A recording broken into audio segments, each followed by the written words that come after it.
Ziyas 1.5. Okay, Suzuki Ziyas guys 1.5. Ito yung unit. Ito yung kuting tapak lang. Wala siyang ginalaw sa mga. Yan, number 4 ha.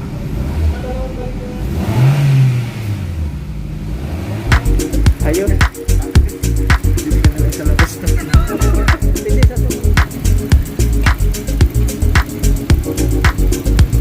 Ito yung ilalagay natin, apat na set. So, gagawin natin yun guys. Bali, itong apat na set ito, yun ang ilalagay natin sa fuel tank.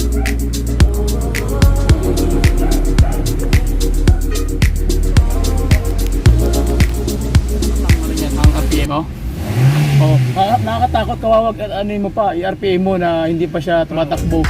Okay, gusto ko man iabot ng 3.5 yung RPM pero hindi nakakayanin. 1.5. Okay, Suzuki Ziyas guys, 1.5. Ito po yung unit nito. So, undergo natin ang treatment. So, nakita naman natin yung problema.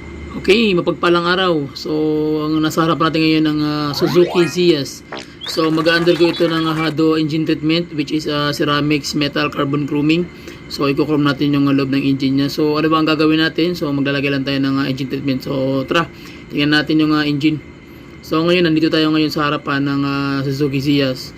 So, tingnan natin yung loob ng RPM. So, naka-under yung engine and then papakiramdaman natin yung RPM kung ano ba yung lakas o yung problema ng engine. So far, wala naman siyang problem pero sa RPM tayo maglalaban-laban dito. Yung tinatawag na yung hatak.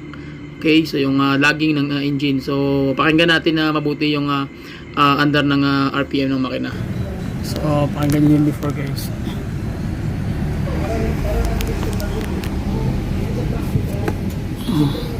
Yan ang before ha.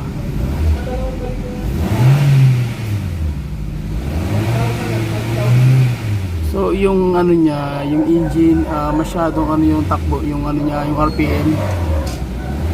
Ano, tapos compression nasa 3,200. Oh, 3,200, 3,000 bago maramdaman yung RPM. Saan ka sir? Ay, Po. saan natin itong bintana? Sige po. Para hindi siya. Yung RPM mo sir, ang RPM niya magalit siya ng mga 3,000 to 3,200. 3.5 bago maramdaman yung yung ganun din mo. Yung galit niya, yung galit niya nasa 3,000 oh. 3.5 bago siya magalit. Ganyan ngayon. Dapat niyan mabalik mo yan yung galit niyan sa mga 1.5, 1.2 o 2,000. So para masutoy sa kayo. Masutoy siya kay ang mangyari man good, kailangan mong mudagan og kusog para maka-overtake ka. Kaya nagtamak mo, loss compression man siya, yung galit na yon, yung galit na sa mga 3.5 na, sa 3.5 na. 3.5 na. Dapat dito na yan sa 1.5. Oo. So ito yung before ngayon. Lagyan natin ano mangyayari kung mabalik ba so niya. yun ang ano mo ngayon. Yun ang kukunin natin. Diagnose natin. So pag diagnose ko na problema, yung combustion chamber, ibarado yung mga barbula. So ang problema ngayon guys is yung combustion chamber which is marami siyang carbon deposit doon mismo sa loob ng top ng piston at saka sa paligid ng kanyang mga valve tip ng kanyang barbula. So yun ang kailangan ma-address natin. So kailangan natin mag-undergo na so para matanggal yung mga carbon deposit doon. So na dapat matanggal o tanggalin. Ito ngayon yung gagawin natin ng paraan guys kung kailangan natin matanggal yung low compression at saka yung low power at magkaroon siya ng malakas na hatak. So ang gawin natin ni engine diagnose muna natin yung makina para malaman natin yung mechanical problem. Tara. O tayo ngayon sa engine diagnose. So dito ngayon pinapakiramdaman ko yung tunog ng valve tip. Kung maririnig lang sana ninyo yung audible talaga siya guys. So maririnig mo dito yung legitik ng barbula. Ibig sabihin may loss compression nangyayari sa loob. Kasi may siwang yung valve tip in between ng valve set saka ng barbula. So ibig sabihin na merong doon carbon deposit na medyo makapal. Kaya nagko-cause yun ng low power. Ibig sabihin naglo-loss compression yung combustion chamber mo. Kaya mahina yung hatak niya. Kaya magugulat ka, nakatapak ka na lang almost 80% sa pedal acceleration, wala pang hatak na maganda o walang takbo yung engine. So kasi hindi ka pa nakaka-boilo, so kailangan na makaboilo yung unit para makarangkada ka. So yun ang nagiging main cause is yung low power loss compression. So okay, so ang gawin natin ngayon guys, ito nga ginagawa ko ngayon, narinig ko dito yung self adjustment ng valve tune mechanism niya, so far medyo okay naman. So walang iba makaka-address nito kundi yung hado lang. So ngayon gawin natin, maglalagay tayo ng hado, tingnan natin kung ma-address natin yung concern ng unit. So tara, let's go. Dako tayo ngayon sa Hado engine treatment. So, ang lalagay natin ngayon is itong set na to. 4 na set para sa fuel tank at isang set naman para sa engine oil. Ihahalo lang natin ito guys. So, ngayon ang una natin ilalagay isang sa engine oil. So, wala ibang gagawin dyan kundi magtatanggal ka lang ng valve cap. So, yun lang yung mga sasabi ko sa mga client ko na nagtatanong sa akin. And then, i-mix nyo na lang po ito automatic itong 300 ml papunta doon sa engine oil. So, ganoon lang po siya ka-simple gawin. Hindi po siya ganong mahihirapan. Kahit mag-DIY, kayang-kaya mo na po yan.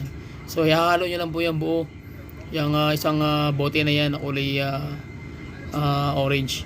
Okay po. So, sa mga nagtatanong sa akin, ganito lang po ka-simple yung ceramics metal. So, ano ba meron sa ceramics metal?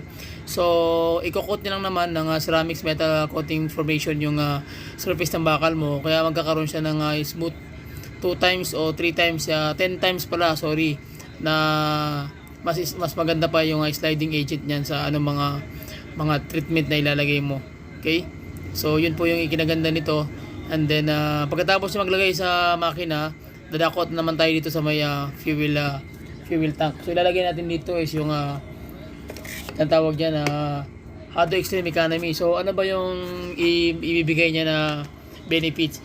Una-una niyang gagawin, lilinisan lang naman yung combustion chamber mo. Kung makikita nyo yung piston ring, ibig sabihin yan, meron yung carbon deposit. So, ang gagawin ni Hado, tatanggalin niya yung carbon build-up dyan mismo sa loob ng piston canal.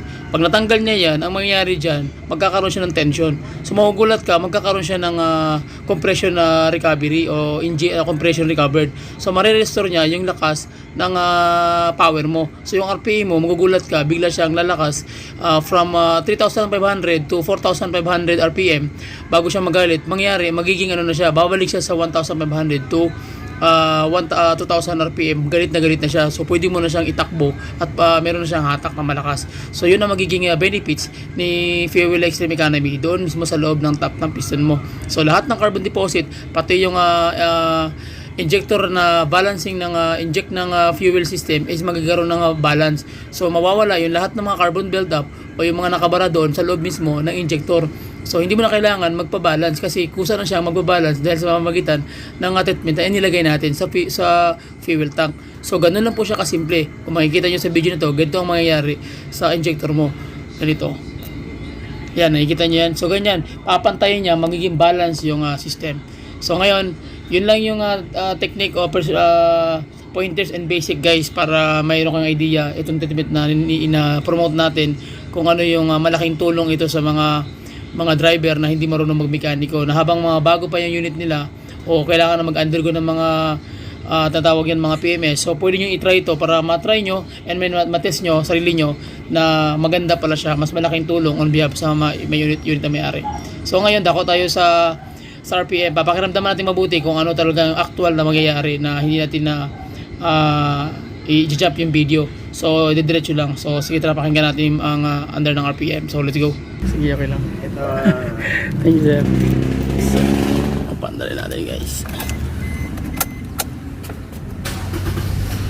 Ayan. Idle natin ng mga ilang minuto lang.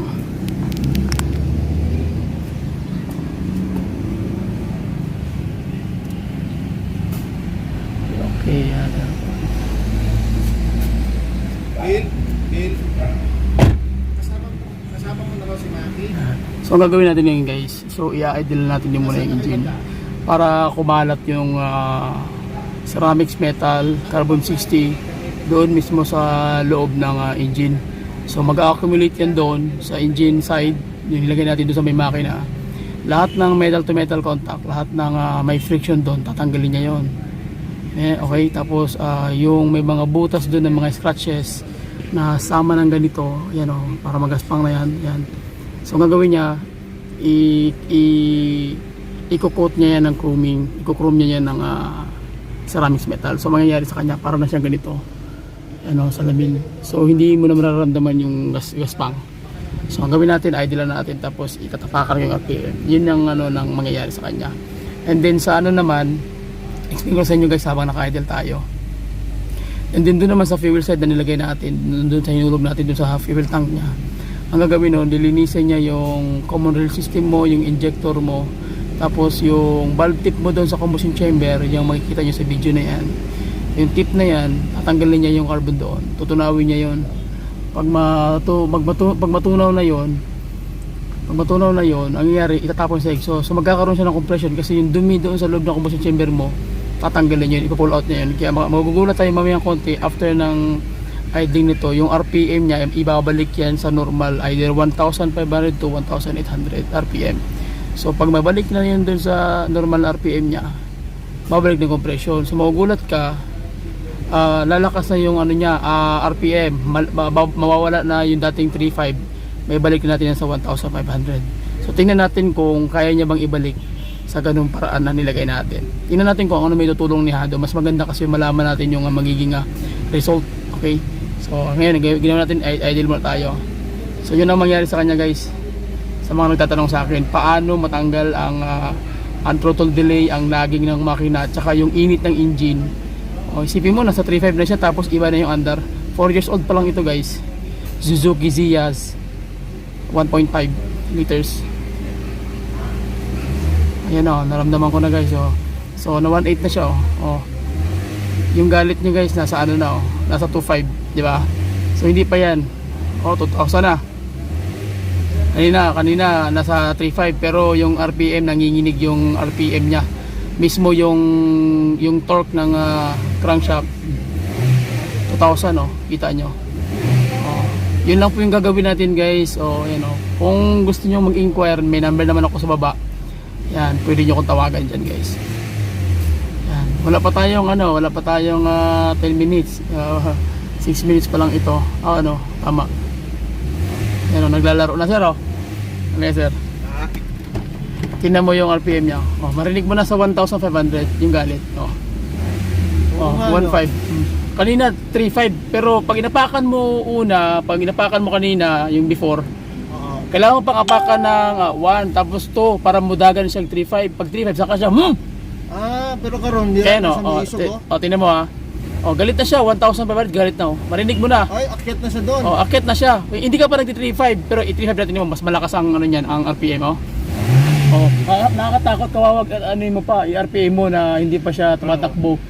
Okay, gusto ko man iabot ng 3.5 yung RPM, pero hindi nakakayanin. 2,000 galit na siya So kanina hindi mo maramdaman yung galit sa 2,000, nasa 3.5. 3,500 bago karon galit na siya Pag iabot mo ng 3.5, kawawa yung makina. Kasi hindi tumatakbo Hindi tumatakbo Pero kanina, kailangan iabot mo ang 3.5 para maramdaman mo yung galit niya. Kasi meron siyang wala siyang compression kaya yung gadgets natin, yung Hado, ilagay mo lang sa makina mo, bahala na siya mag-work doon. Wala ka naintindihin, itubi lang nimo, drive na nimo. So, walang gagalawin nakita mo. Walang gagalawin. I-diagnose natin para malaman din yung problema. May nilagay ka lang yung parang honey. Yung parang minsan ka sabi nga sa nagalit ang lukre. Ito nga yung guys, after. Hindi ko nga inapakan gaano sir, pero galit na siya. Responsive na siya masyado. So kung kukunin natin yung galit ng 3.5 nung nakaraan, makina, sobrang galit na talagang pag inapakan mo, ganun siya. Hanggat meron kang iaapak sa accelerator, talagang hindi mo maisagad ka, Chris. Mamaya sir, matry nyo man ito pag uwi nyo, maramdaman mo. Sobrang bilis. Kaya pag tumatakbo ka ng 80 to 100, hindi mo na kailangan mag 50%. 30 ka lang talaga yan, 20-30, 20-30. Steady na, 20-30. So hindi mo na kailangan na siyempre maramdaman naman yan. Kasi ang takbo mabilis na yung iba nga, pagka para kumalo pa, tinatapakan yung tapakan. Kulang na lang, ipalusog yung paa mo para meron pang hataw. Yun ang nagiging problema ng mga ngayon, yung mga ganito na hindi ka maka-overtake. Pag may Hado ka, parang wala lang yun sa kanya. So, okay. Kuting tapak lang. Wala siyang ginalaw sa makina ka, Chris. Nag-drive nito ng hindi mo sasakyan. Bago. Saka kanina, 3.5, bago siya magalit, abot na ng 4,000. Ngayon, pag pinabot mo 4,000, makakawawa na yung makina mo. Wala pang halos. Responsive na siya, no? Yan, Ganyan ang nangyari sa Montero ka, Chris, nung nilagyan namin. Ganun lang siya sir, kasimple. So, malaking tulong yan sa mga taong nagtitipid. Russia, no? Russia yan sir na technology. Opo. Okay, so nakita natin yung actual result. So wala tayong ibang ginawa kundi naglagay lang natin ng hair aging treatment. So yun lang, maraming salamat. Bye-bye and God bless. Please subscribe. See you.